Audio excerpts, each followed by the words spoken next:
আমার সকল খ্রিস্টীয় ভাই বোনেদের জয় যিশু এবং প্রভুকে ধন্যবাদ দিয়ে আজকের বাক্য শুরু করি।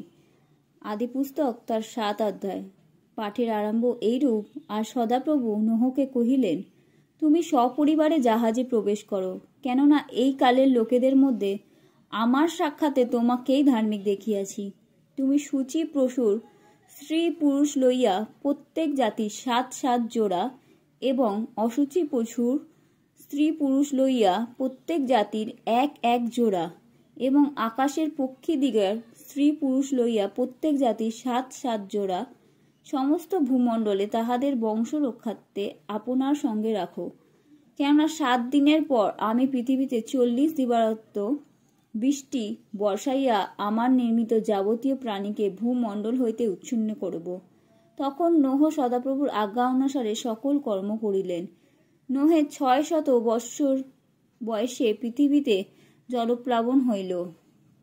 জলপ্লাবনের অপেক্ষাতে নোহ তার পুত্রগণ এবং তাহার স্ত্রী ও পুত্রবধূগণ জাহাজে প্রবেশ করিলেন। নোহের প্রতি ঈশ্বরের আজ্ঞা অনুসারে সূচি অসুচি পশুর এবং পক্ষীর ও ভূমিতে গমনশীল যাবতীয় জীবের স্ত্রী পুরুষ জোড়া জোড়া জাহাজে নোহের নিকটে প্রবেশ করিল।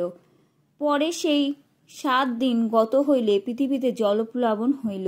নোহের বয়সে 600 বৎসরের 2য় মাসের 17 দিনে মহাজলধির সমস্তই উনুনি ভাঙিয়া গেল এবং আকাশের বাতায়ন সকল মুক্ত হইল।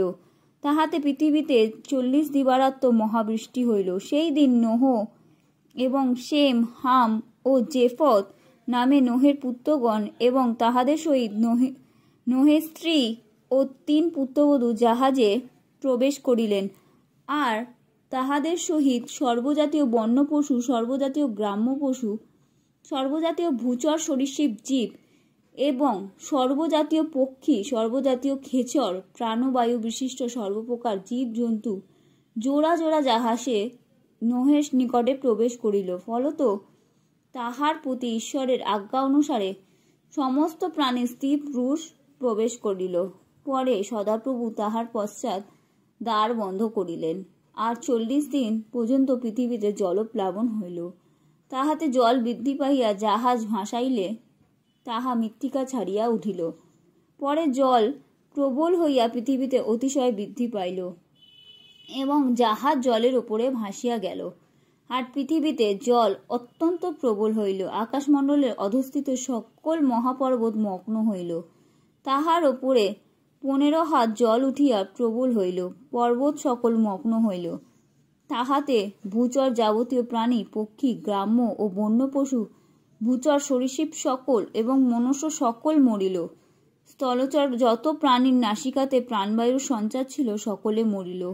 এইরূপে ভূমণ্ডল সমস্ত প্রাণী, মনুষ্য, পশু, সরীসৃপ জীব ও আকাশীয় পক্ষী সকল উচ্ছিন্ন করিল, পৃথিবী হইতে উচ্ছিন্ন হইল। কেবল নোহ ও তাহার সঙ্গী জাহাজস্থ প্রাণীরা বাঁচিলেন। আর জল পৃথিবীর উপরে 150 দিন পর্যন্ত প্রবল থাকিল। আমেন।